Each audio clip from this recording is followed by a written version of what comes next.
A friend of mine contacted me and said he'd inherited this old slot machine. It wasn't working, and he wondered if I'd like to take a look at it and see if I could make things work. I love old machines, so I jumped at the chance. Besides being quite dirty on the outside as well as the inside, the first mechanical problem was that the lever arm wasn't working.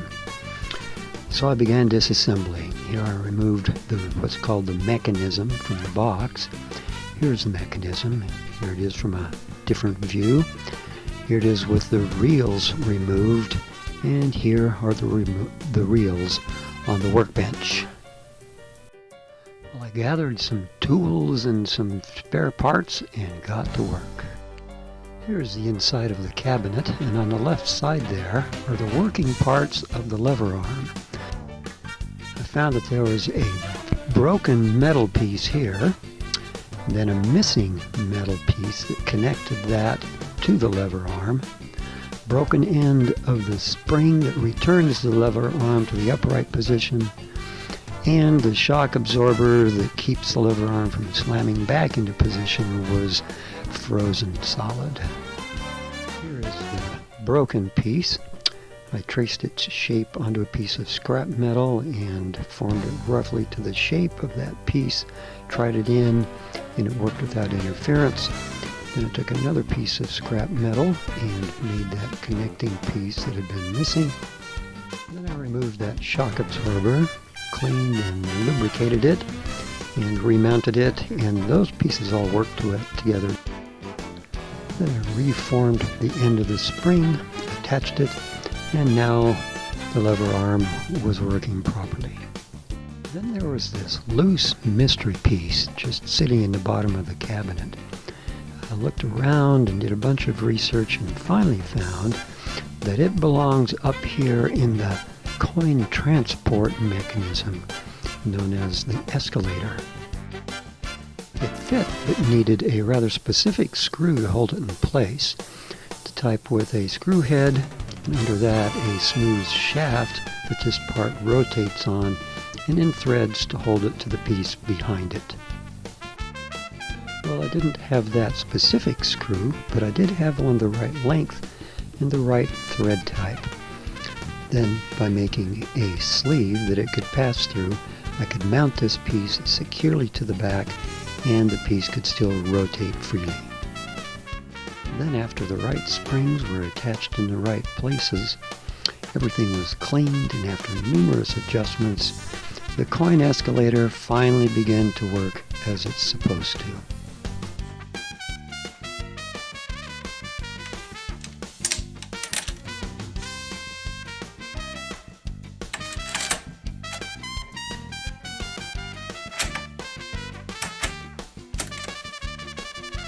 Then I did a preliminary cleaning of the mechanism, reinserted the wheels, and then put everything back together and gave it a test spin to make sure that the lever arm and the coin transport were all talking to the mechanism and things were working.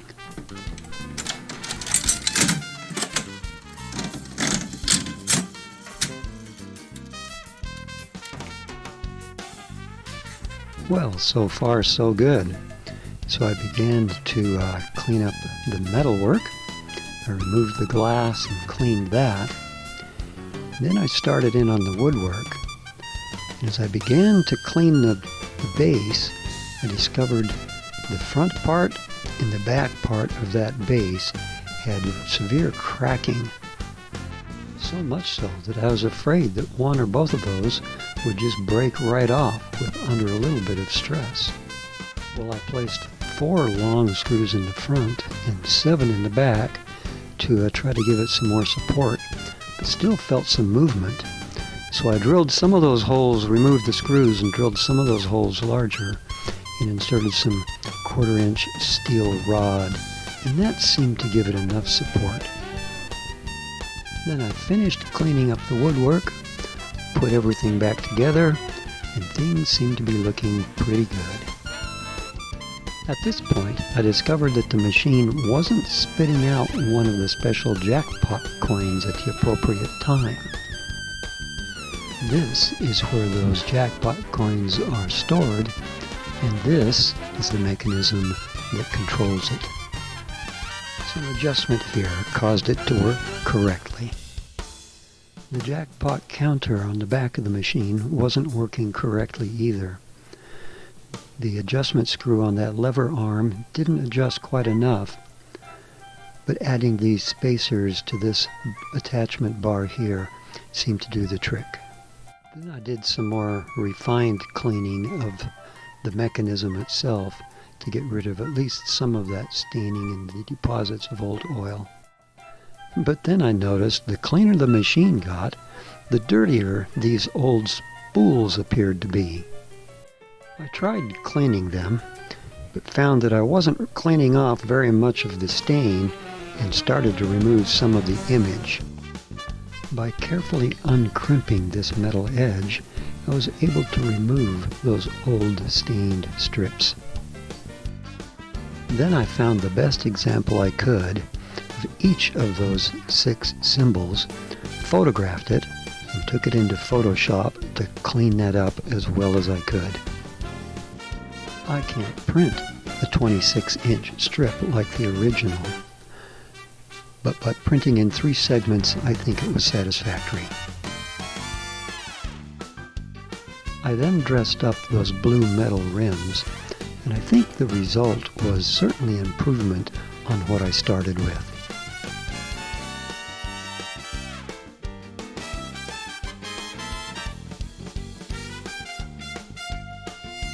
Removing the back cover, which I made to replace one that was missing, let's look inside to view this test spin.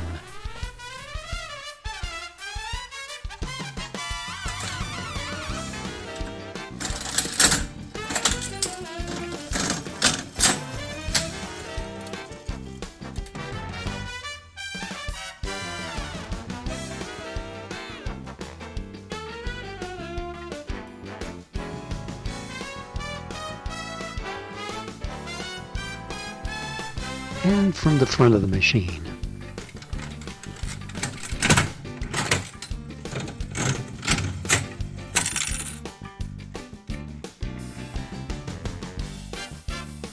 With a small payout.